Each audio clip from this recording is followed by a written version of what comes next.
Manhood, brought to you in part by Solomon's Bespoke. Manhood, brought to you in part by Reboot Sports Drink.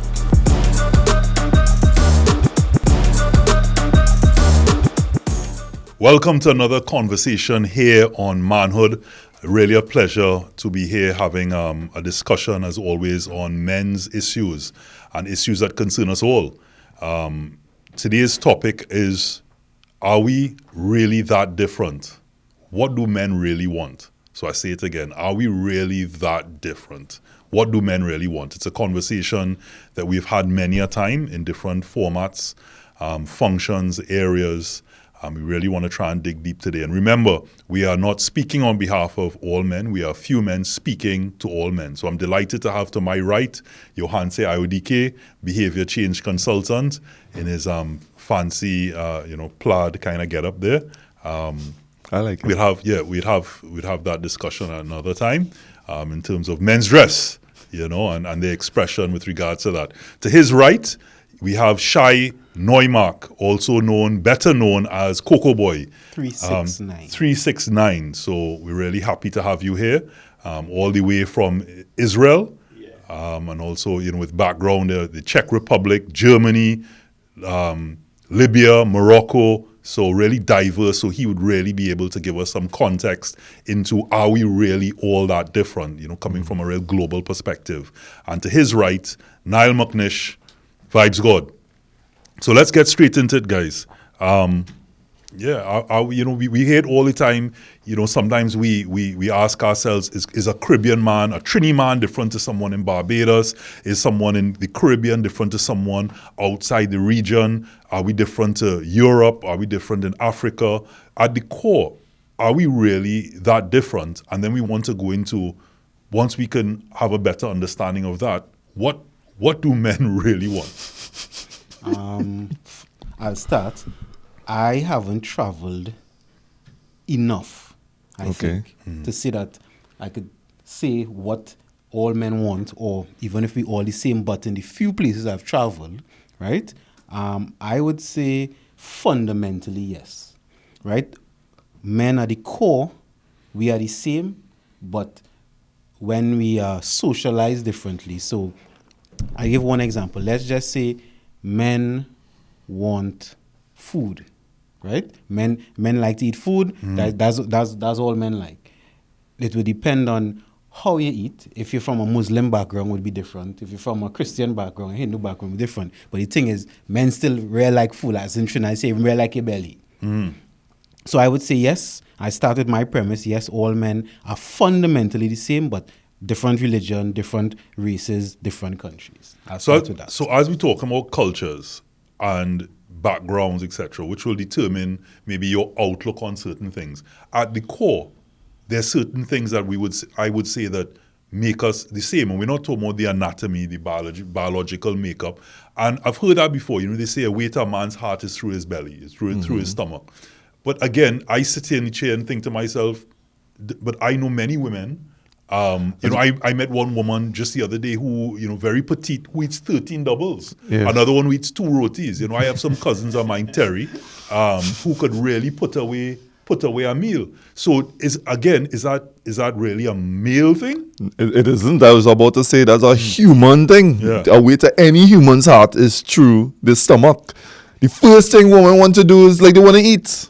That's the first. Everybody know that's the rule. If it is that you're chucking a woman, take her out to get something to eat. She'll fall in love with you. Now, not just, they're ready to cancel. But the reality is, ladies, if you're out there and any one of y'all say that y'all don't want to go to a dinner date, I know that you're lying, right? But anyway, to men in particular, we're talking about cultures, right? I think that men are fundamentally different, and the culture or the society dictates that difference.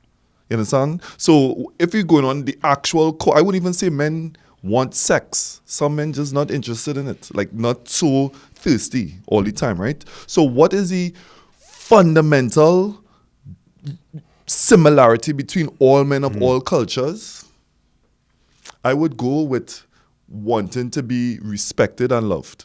That's the two things I would say that all men. But I want to bring Shai into this, right? Because we want to get from a global perspective. So the first thing I would look at is initially in a conversation, like I said, we have these little forums outside of the filmings of Manhood, and in one of these, in one forum, there were 17 women and myself, and we were having a discussion, and ultimately we were talking about how simple a man's request at its basic is, and how complex a woman's need is, and part of that complexity is the fact that it changes. Whereas at the core, man may simply want two things.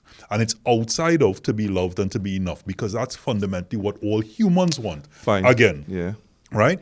And it comes down to, again, with not all men. We are few men speaking to all men, right?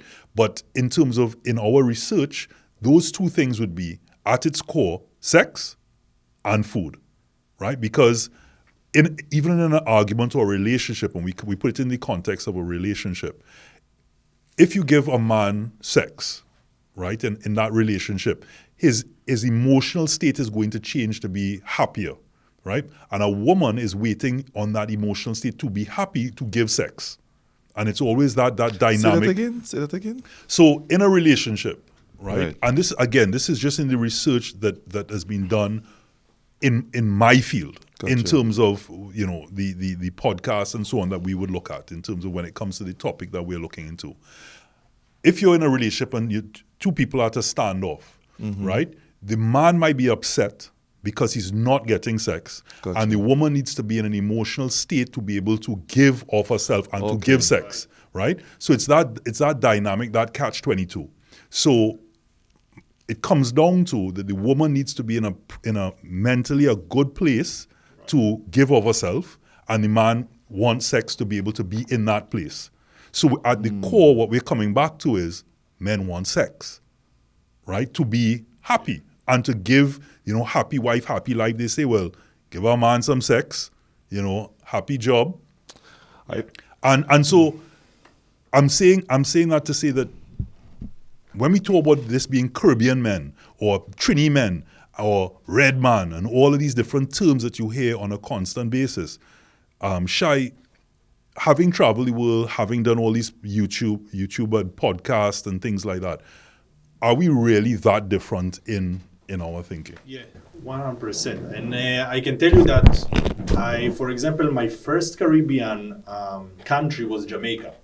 And I flew from Mexico directly to Jamaica. So the transition that I made was very extreme, because I went through a very interesting process in Mexico. And Mexico, I can tell you guys, that is very spiritual. Of course, it depends on the place that you choose to stay in Mexico. But if you choose to stay, for example, in the Pacific side in Mexico, you can have all these medicines like ayahuasca and mushroom ceremonies. And the people that come there, that they are different in the way they are also seeking for a relationship, the way they want a relationship. Okay. So I will now move directly to Jamaica, and I will go backwards in a bit to what was in Mexico. But the thing is that in Jamaica, for example, I got a little bit of culture shock.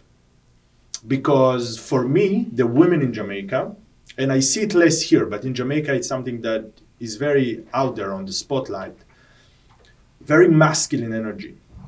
So for me, I felt like a lot of resistance, and I couldn't that was very difficult for me to date with women over there, or to even start something with the women, because that energy of femininity that I was looking for was not there.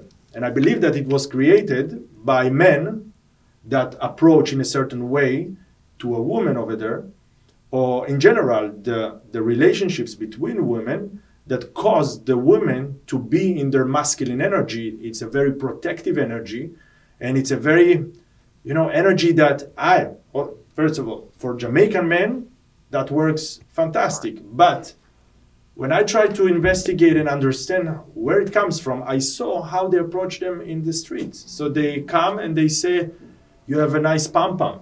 So for me, that was the first time that a man actually looking into a woman's vagina and not to her face, or even to her boobs, it's okay. But I was shocked. Okay, this is how you say to women, So I understand why women will will be very aggressive towards a man. That, you know, this is the way he approaches.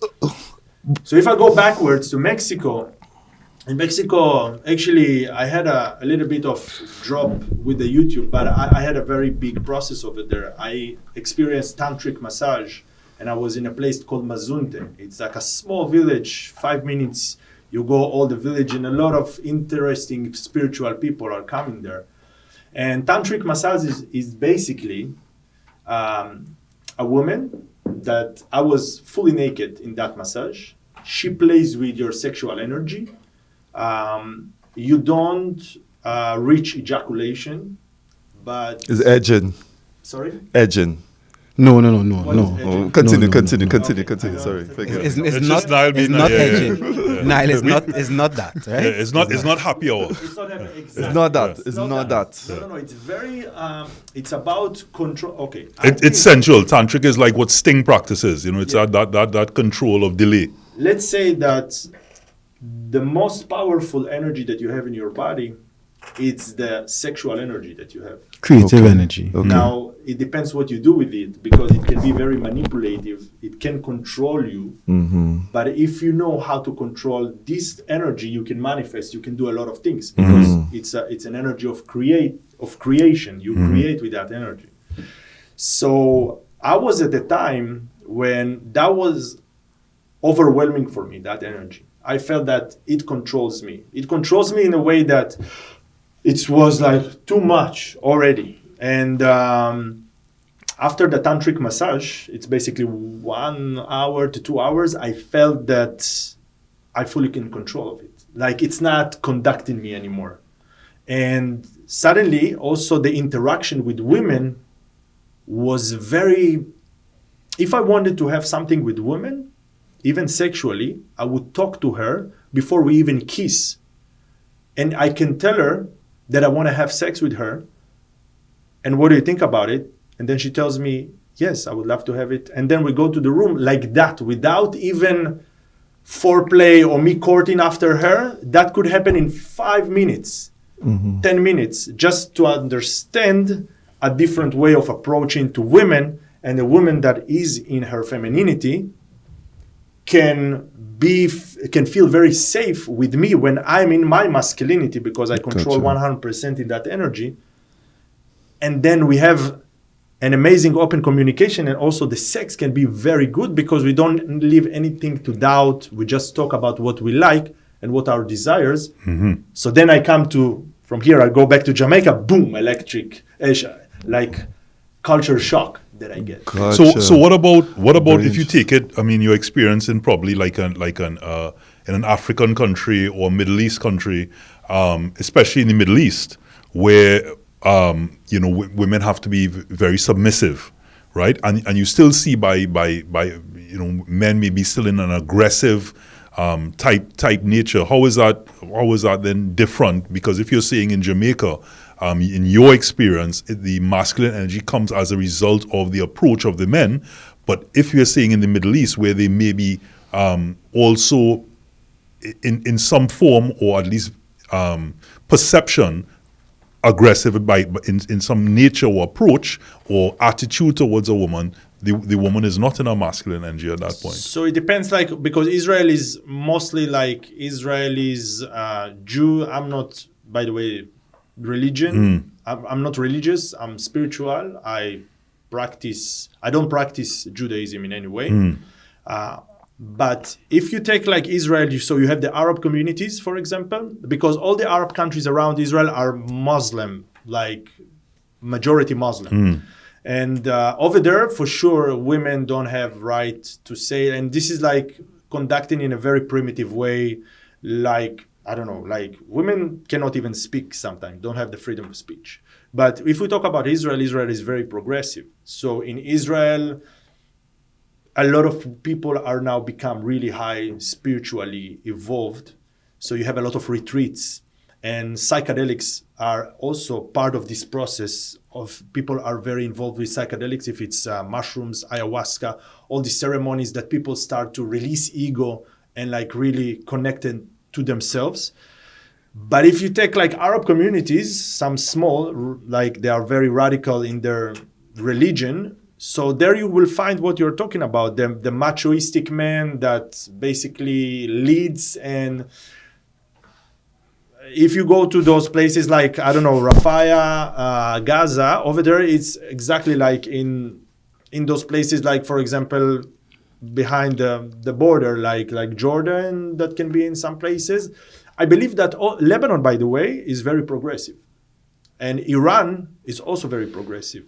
So when I meet around the world people from Lebanon and Iran, it's all hugs and kisses.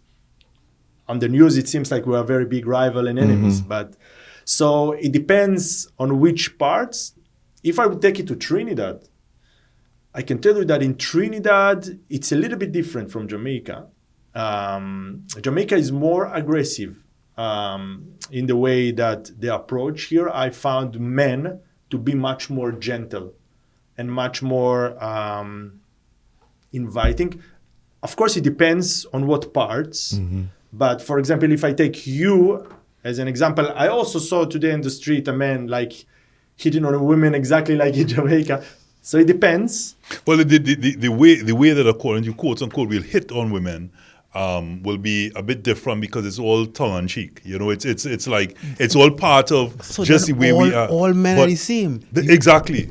But in Trinidad, you go and you tell a woman or any of these things, you might collect a burners, Correct. collect a hard Correct, but all you know? what I was saying from the start. What does it mean? You might collect, you might get slapped. You might get right? slapped. Yeah, women in Trinidad are a little bit different. They're not tolerant. Well, certain parts of Trinidad. Certain parts. Certain parts of Trinidad. It's not all women in Trinidad. But I love that about our women. They're not standing for.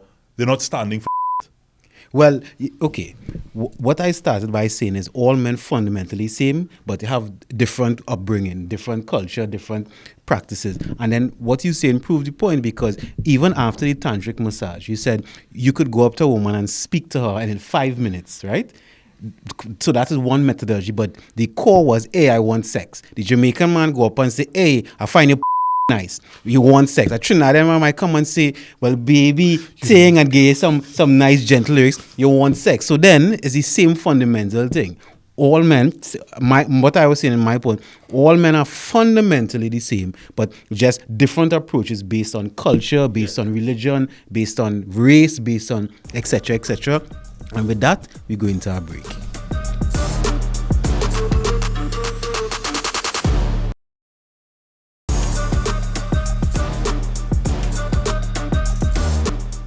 Welcome back to Manhood, and today we are speaking on, are men really that different? And we realizing that we're really not that different. Yeah. I think in the end of the day, just something that maybe we can start from it. Like, women wants to feel safe. Facts. And this is, I think, the main key that I was like learned in Mexico and in general. And when you are in your masculine energy, and of course you need to have also feminine energy. So just As a man. because holding a space for a woman, when a woman like right now having like she's angry and she feels like fear, like she has some like she's scared of something. Anxiety. This is the feminine side of you, like holding space for her. But the man who says like, okay, I pay or I lead now and you follow me in a good way, this is your masculine energy. And I don't know, create something or making a business, this is your masculine energy. So it's all about making them feel safe. So let's use that to ask you, Shai, what's your impression, or what would you determine are the traits of a man? I think you said before, a man wants to be respected and loved. And I think like should be the basic. I think in the end of the day, what I'm looking in a woman, in a long-term relationship, if I want a woman for a long-term relationship, would be a partner that I can go through spiritual journey with her. And that means that, because a lot of people do not understand, there is the beginning 3 to 6 first months that you are having these butterflies and you are all excited and it all looks good. But after that, it drops down and then you meet yourself. You meet your lonely self. and then you see the flaws in that other person, and suddenly it doesn't look so pink and bright like it looked before. But here is your job, trying not to change the other person, but trying to change yourself in order to see him in a different light. But most people, they tend to run away. Nobody wants to go deep today. Everybody wants just the casual sex and then run because it takes really it's easier. hard work to go and deep and see the darkness in the other person and in yourself. Sometimes it's a looking glass. But apart from, because I know we're talking about what are men really that different and what do men really want. And we're speaking about it, which is good because it's a huge part of it, mainly in the context of a relationship. But outside of that, I'm talking about in general, are we really that different as men? And not just in our interaction with women, but in terms of our outlook on life. What do we really want out of life? Apart from to be loved and to be enough, is it that we all want to be leaders? Do we all want lots of money? Do we want a lot of women? In general is what I want us to really kind of do a deep dive of outside of just a relationship. Well, I think it's going to be difficult to go to a deep dive because based on what we're talking about here and what I'm hearing, it just seems like it's just sex, generally what all men want. Right? We just want to jam. So if we want money to get girls. Yeah. We want to be in power to get girls. You understand? So is it I personally, and again, this might sound strange, but I'm not really driven by sex, right? I've been in situations where women is like, they don't feel like I am attracted to them enough because I'm not running down the physical feeling. I don't think it's only sex. So that's why I really don't think it's only sex because all men, I say all men I've ever met, whether it is my friend, is a client, etc., have a unique view of the world, right? And there's something in the world that each man wants to solve, right? Okay.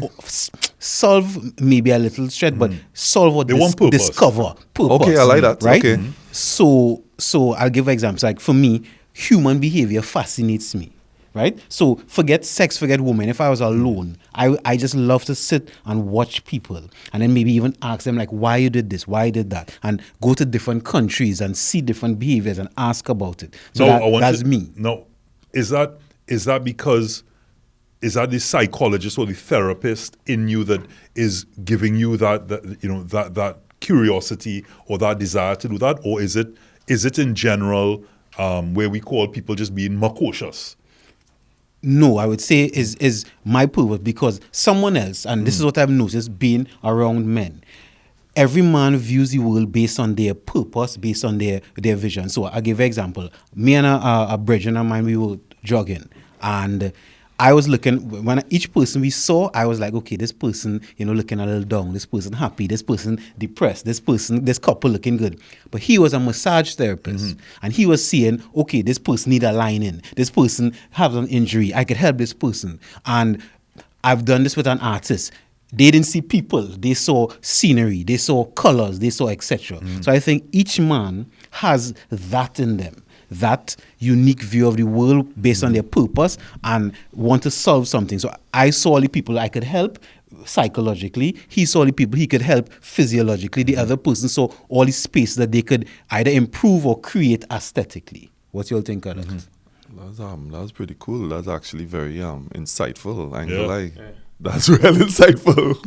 I think if you want to really get something that I came to realize while in my journey, that it's very interesting that when you change yourself from the inside, it's, I say all the time to people, you attract what you become.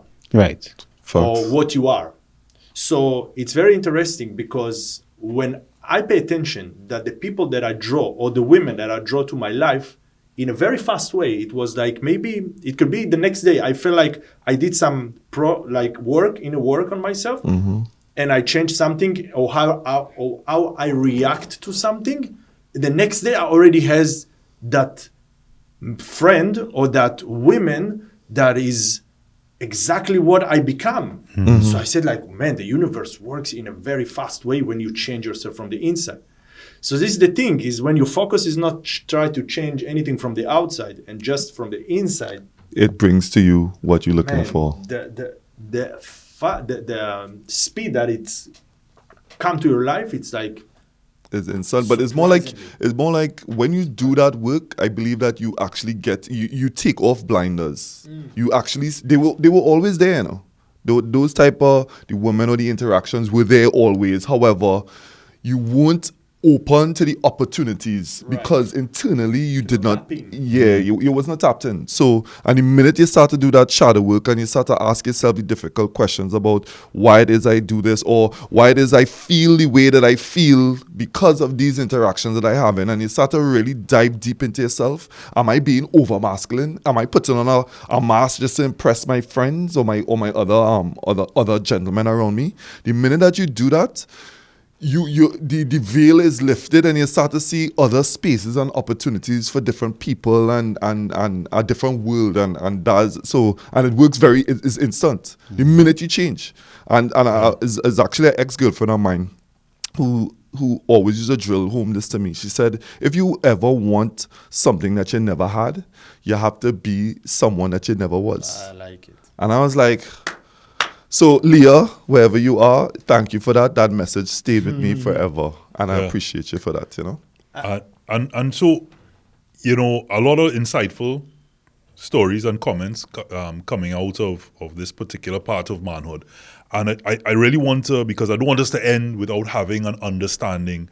You know, the world, of course, naturally is very culturally diverse. Right. Even within countries, there are many cultures. There are many people have many beliefs.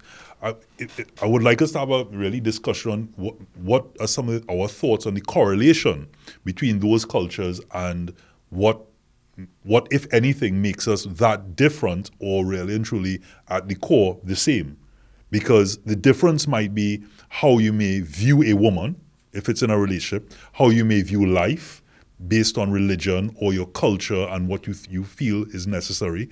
You know, you might want to talk a bit about if, for example, in the Caribbean, countries may adopt that military service, you know, the 2 years military service. Would we now have a different outlook or behavior towards things like crime? I think so. So let's do a deep dive. If you want to start off about your thoughts on what that's like, and in your experience, maybe being in some countries, do you think that if that was implemented in some of these countries, you've recently gone to some communities in Trinidad and Tobago, do you think that would have an impact?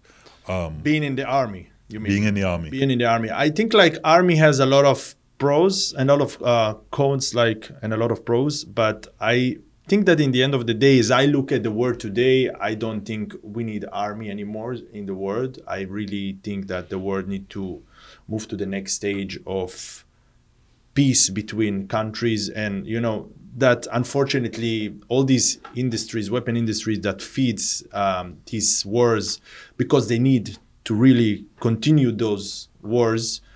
Definitely it can contribute, and it makes people mature much faster in a way. It's like accelerating because you're experiencing maybe things that you cannot experience. Maybe people in the gangs over here, like, you know, in those neighborhoods, maybe they experience that kind of similar things because it's a constant war also as well. But some of them are traumatized to the point that they make suicides. They don't get support from the country, and they need to really be dependent on psychiatric medicines for all their lives. Or they go into institutes, mental illness institutes. So when I see, you know, these results from war or from being in those situations in the army, I really ask myself if we are not really need to stop with it forever, like with armies. Like why do we need it? Of course, today, like, this is the reality, but this is what I wish. If you ask me if this will help here, I'm not quite sure. I think like maybe there is some other solutions that can maybe... I have a solution. Instead of a military school, how about a school, let's call it a school for the gifted, right? for all intents and purposes. A school where, I'll use men since it's manhood, where from boys you're allowed to go and find your skill. So you go to that institute and it have musicians, artists, architects, singers. Just have a array of different things, and you are able to find what is you, and then you're paired with like a mentor or somebody and hone that skill. So in that way, you are discovering who you are, so you're not being suppressed by society or suppressed by your parents or suppressed by anyone, and you're able to find that freedom, so then you could interact with the world and be in the world in your true purpose, in your exact purpose, and therefore you wouldn't feel unfulfilled. By the school system, by the way. Yes, or suppressed by the school system. Very good. So therefore you're now interacting with the world in the way you will feel fulfilled. So you're not unhappy, you don't have the anxiety, you don't have the mental illness, you don't have any pent-up anger, right? And if an entire society does this, then we have no reason to fight, because Robert doing his thing, and I understand that, right? And each man is doing their thing, and we understand that we operating on different fields, but we still operating in the same society. Guys, war is inevitable. They will always have a need for an army. Always. That is, if it's one thing, and if we go and strip back down to the basics of a man, war is inevitable. Why you say that? I don't agree with you, and I'm talking about it's inevitable that two people are not going to have the same Conflict opinions. is inevitable, not war. Conflict is war. Nah, conflict is not war. Conflict could be information, which we have in, all right? This is conflict. Right. However, conflict, you're talking about conflict between yourself and Nile right now, right? But if there are 10,000 Niles who are agreeing with one side and 10,000 who are opposed to it, there's going to be, that conflict is now for some level of resolve where neither side is going to back down. There's going to be fight. There's naturally going to be a fight. No, and a fight I'll is war. get semantic with you all. No, a fight is not necessarily war, right? We're getting semantic because conflict, fight, war, these could be different things. Nothing wrong with you have your opinion, I have my opinion. And we come together and either maybe I try to convince you, try to convince me, or we agree to disagree, because... But it doesn't happen with 10,000 people who are strong, who especially just not say, with lives. I want to get across to that piece of land. Right? I like how that land is looking a lot better. You have a nice beach. 10,000 people, you really sometimes live in this utopian world. I mean, hence the jacket. I don't understand. I mean, like, it is going to happen. You're not going to get 10,000 people until to agree. we spiritually evolve to the point that we understand that we have abundance for everybody and we don't really need to go to war. But again, Repeat what you said. We have abundance for everybody and we don't need, but still we are controlled and manipulated in a way. By the way, manipulated is people who choose to be manipulated by the governments, by all the things that are running the show behind the scenes. So, again, very rich conversation. It's out there. There's enough money, there's enough food, there's enough resources for everybody to live in a particular way. Then war inevitable? Because there's greed. There's greed, and there's persons who have different outlooks. The person that manipulate. We've seen it in cultures. I mean, you've had a short Jewish guy in Hitler who was able to command an entire army who believed in an Aryan race. You understand? It's about how are they going to manipulate certain people to do certain things and convince them based on these people are taking something from you. Right? If you ever heard about Mr. 5%, etc., if these people are manipulating you, are you going to stand for it? And people go, no, we're not, because they want something else when there really was enough for everybody. So inevitably, there's going to be war, which is based on greed, misconceptions, all the above. But with that one, right, so that we don't have further conflict on this one, we certainly need to take a break.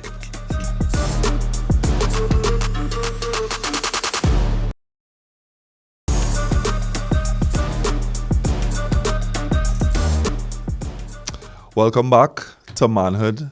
Today the discussion is, are men different or all that different from each other? I personally think that we are. I don't think that there's one fundamental thing that makes all of us the same, but that's why we're here discussing it. So I know you're ready. You're ready to jump in and say something. You are something like a feeling of the edge, All right, so I think men fundamentally want to interact with the world however they want to interact with the world. They want to be conquerors. Let me go. Okay, I would agree with that. And a conqueror don't necessarily have to be something violent. I also agree with right? Because you have different fields you want to conquer in your field. So that's why we had, back in the day, all the men going discoveries, all the undiscovered country. That's why even that's why you going all over the world. And I would say conquering your curiosity, conquering your purpose, conquering whatever it is. I think every man want to be the best in their field, whatever field that is. You could choose that field, but you want to be the best in your field. So therefore, that's why you'd have the competition sometimes, whether it is in relationships, whether it is in a profession, whether it is in a sport, etc. You want to be the best in your field.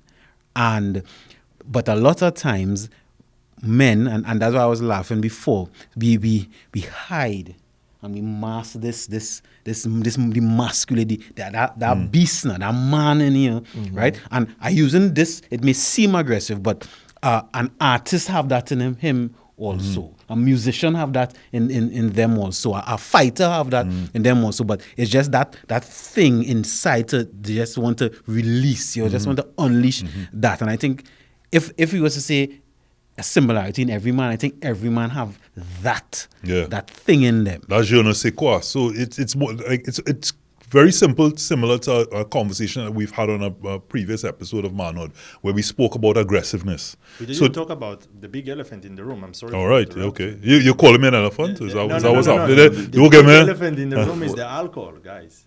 Here in your culture, it's like something that you basically, Trinidadian, the Caribbean in general, cannot function without alcohol.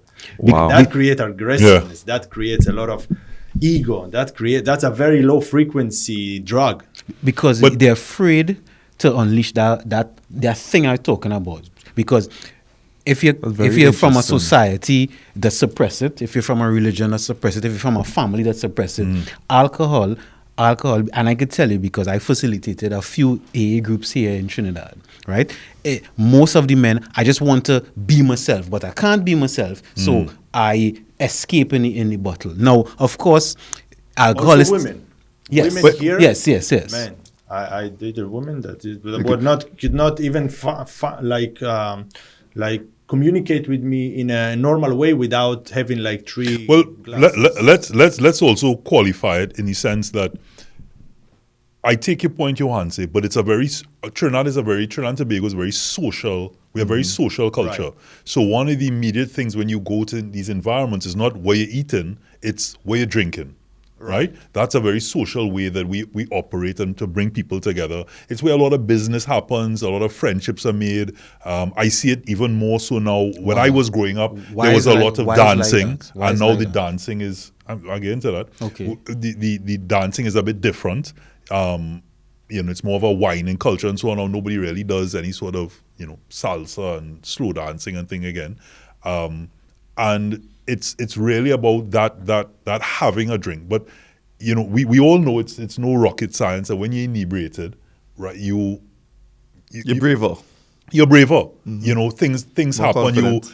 Sometimes people say the real you comes out. Sometimes it might be exactly what you mentioned, Johanse, validating my about point, that aggression or that person that needs to come out feels braver at that point because your cortex, your cerebral cortex and all that is now. But now that it's brought up, I realize that that's actually a weakness. Which is what Johanse is mentioning. Sure. No, but on the other side of that, they have a lot of other drugs. You understand what I'm saying? In Coffee, general, nicotine. drug use is weakness, right? Anytime we have to depend on something to do something that's be dependent on. If I can't function without coffee. Right. That's a weakness, Okay. But it's also like a crutch. Because But a crutch is a weakness. I quit alcohol and I quit marijuana, man. I quit. So there you go. Because when you go into a party or you see people going into a function or into an event, walking the streets, anything, what do they always clutch? It's a phone. They're looking on their phone. I see people as soon as the phone comes on, and they're looking at anything because it's a crutch. Escape. It's an escape into that because we are becoming socially awkward almost. So where are we escaping from? And the alcohol Ourselves. brings... Come on, next one. All right, that's manhood. I think this guy just wrapped it all up there. So when I told you about the Mexico 5 minutes talk, it's like sober, man. Sober. It's like in the lunchtime, I sit with her in a restaurant, no drinks on the table, man. I just speak to her sober, man. No marijuana, no alcohol, no nothing, man. I cannot imagine Trinidadian men talk with a woman here about what his desires, or if he wants her even for a serious relationship, sober, man. So again, that's very interesting. Now again, I take it from the fact, Shai, that you have that's what you've experienced. However, we always say on the show that we are not speaking on behalf of all men, because I know gentlemen who don't drink. I hardly drink, right? One of our most famous Trinbagonians in Dwayne Bravo doesn't drink. There are a lot of persons who will be looking on at this and going, but I don't drink alcohol, or I won't sleep with a woman intoxicated, or if she's intoxicated. So, but I do take your point that in a general sense, a lot of our events and all that is based on drinking, and then the next day, boy, how drunk I get, or how mashed up I was, and it's based around that nature of behavior. But being sober don't mean that you wasn't drinking, eh? You could be, so as you brought up, you mentioned men who wasn't drinking, but they could have been inebriated by other things, right? So what I now understand, and I'm reflecting inwardly, right? Why I love this conversation so much, that when I've never track a girl, or that's flirting or interacting with a woman, I never track a girl not high on something. I can tell you about my story. No, you I can tell you about change. myself that before I had a girlfriend like 5 years, and 1.5 years ago we broke up. And before that, I would barely approach women. That for me it was too anxious. I was too anxious to do that because I was like, oh, what I'm gonna say. Today it's like for me like that. I just go in the gym. I just approach a woman that I like. I just start to talk with her. I don't hit on her. I just I like your shoes. I think like this is the first time that I see someone on this machine, and just start a conversation. And then like in the end, if I feel like we have a vibe, I take her phone number. I go in the supermarket. If I see someone that I like, I just approach her. But for me today to approach a woman, it's like that. It's like I don't even think about it before. You just tell me what women that you want me to approach. I will just immediately go and just have a normal conversation with her. So I'm now asking myself, is it a lost art? Is it a lost art? Yes. Because I brought up Is just what now a about lost art? Tracking. the way we track, because there's so much around the fact that the way we may have done things in the past, some of these things are now deemed sexual harassment, even though you might be flirtatious, or you might be asking a woman out on a date, or even making a pass on her. So, and those things are now considered, in many environments that you can't do things like that. You can get in a lot of trouble for it. But as I said, I would remember days of people listening on would probably not even know about clubs like, Genesis or Flappers or Upper Level, Chemois, these areas, or even Zen, 51, Coconuts, Liaison, Crocodile, all these different clubs. And part of that, you'd wait for certain songs to play, and then you would dance with a woman. Nice. You would learn to dance. Now you don't have that interaction. It's somebody coming and trying and make their way into a jam for a hard wine, but you're doing it, as you pointed out, under alcohol. Yeah. So you've just found another way of hiding that. Escaping. Of escapism. And I'm asking, so therefore, Shai, is there globally, in your estimation, a one size fits all? Not necessarily for tracking, but that a man could make a woman feel comfortable where you could still express your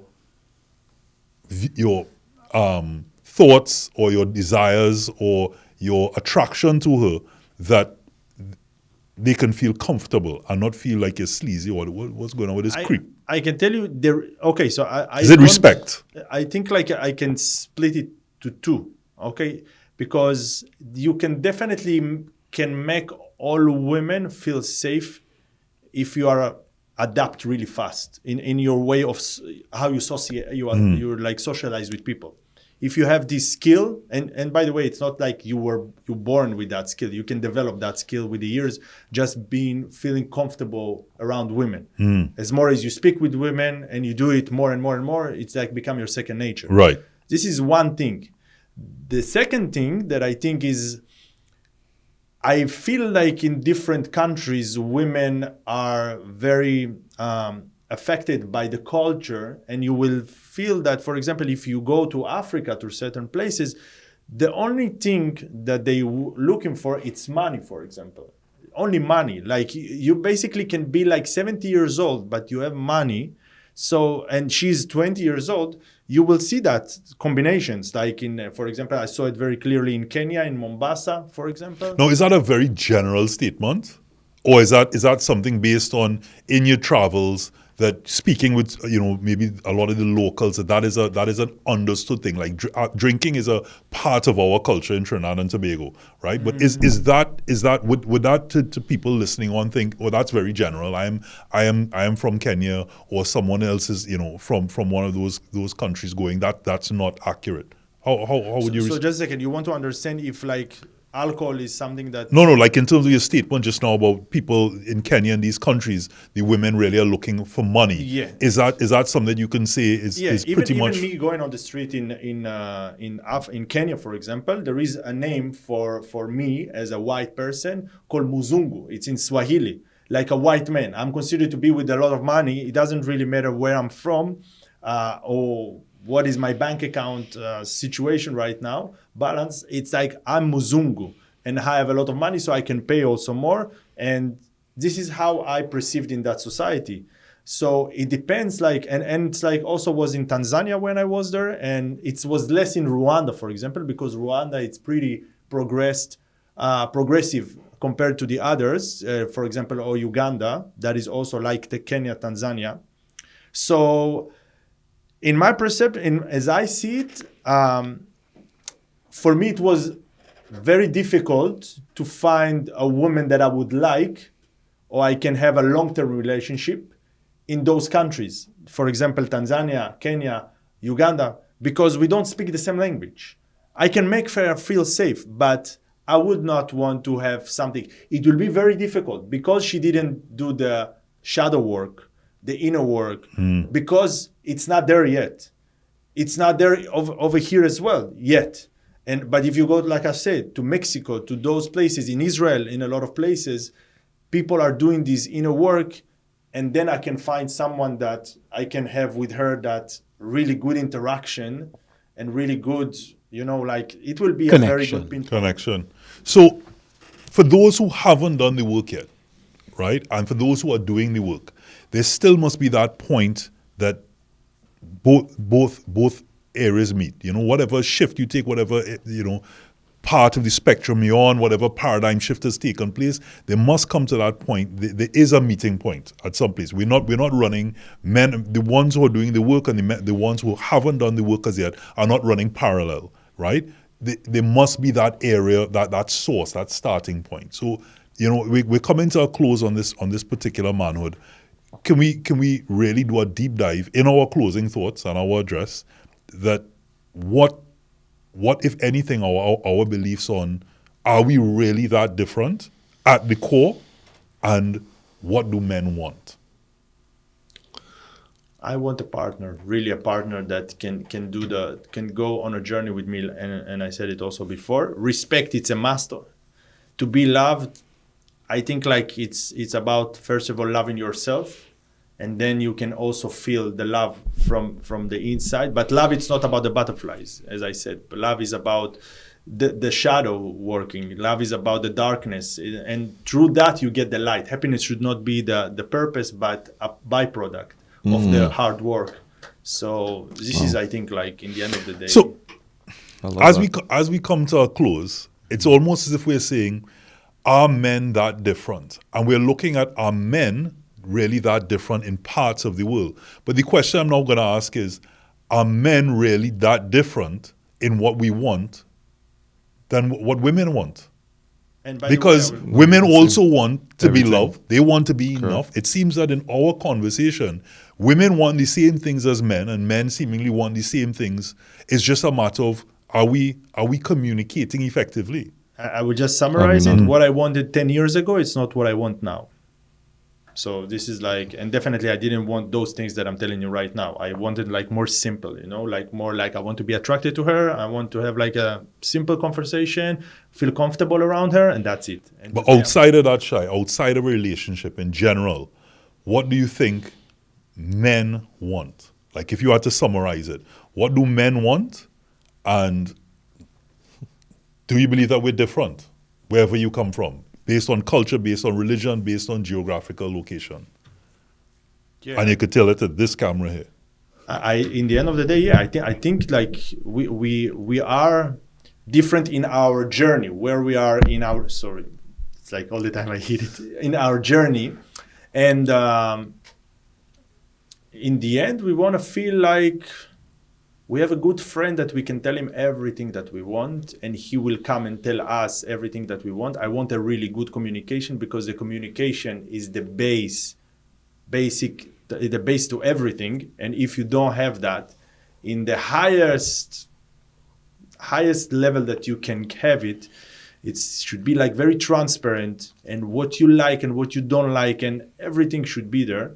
You cannot have a proper relationship or this is what I'm looking. I think like, yeah, in the end of the day, communication. So if you ask me like to put it like black and white, I don't think that I can put it just black and white.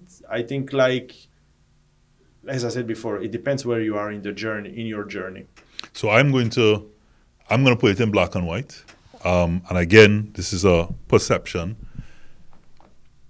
Are men that different? Fundamentally and at the core, no. Are we influenced? Do we have societal influences that make us behave differently based on our experiences? Of course, naturally, because we only know what we've experienced, and we could only act based on those particular experiences. What do men want? Men want respect, and men in general, men, and I use that men as in both male and female, want to be seen.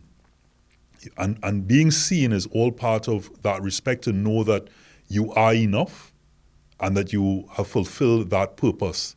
And even as my friend Johansi may have disagreed with about war and etc., the conflict, their followers and their leaders. And even the follower has that purpose. He's following because he believes in the purpose that the leader may have communicated, and that he wants to achieve something. He wants to also go back home to his family, and whether it's land, whatever they're fighting for, it's about fulfilling that purpose, and to know that you're enough, and that you've lived as a man, and to be a man requires respect. Okay, let me jump in here. I believe that men dictate societies. Societies dictate the culture dictates the core beliefs and moral values. So and that's very, very widely different. So yes, fundamentally, in listening to the conversation that we all had, you did not mention sex, which was like the overarching. I knew you would. Huh? You knew I would do it, right? Yeah. Sex would be the denomination amongst all societies, because procreation is what is needed. But fundamentally, I think that everyone thinks differently. And we was talking during the break, where I personally think that women should be the rulers of this world. Right? A lot of issues would be alleviated if that's the case. Actually, we could have a whole show on that. Just that, right? We should make that a topic. So that's my main thing, right? And I'll leave it with that. I think at the core, all of us men are fundamentally the same, and that one thing and what we want is to have the courage to be our true, authentic self, Okay. and at least have one person that accepts us unconditionally. As our mother.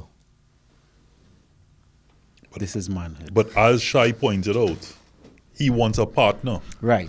Who can be that person. So a partner, So it's not a parent, but a partner that accepts you unconditionally. and that we're coming down to respect.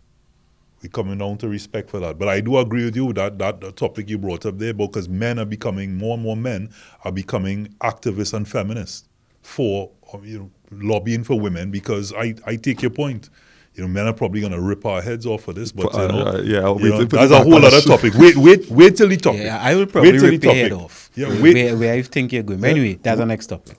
So this is Manhood. Johanse, Shai Neumark, safe travels, buddy. Thank you very much. Niall, always a pleasure. Gucci. This has been Manhood. Are men really that different? What do men want? I hope some of those questions were indeed answered.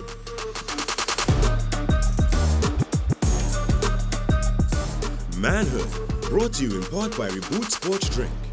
Manhood, brought to you in part by Solomon's Bespoke.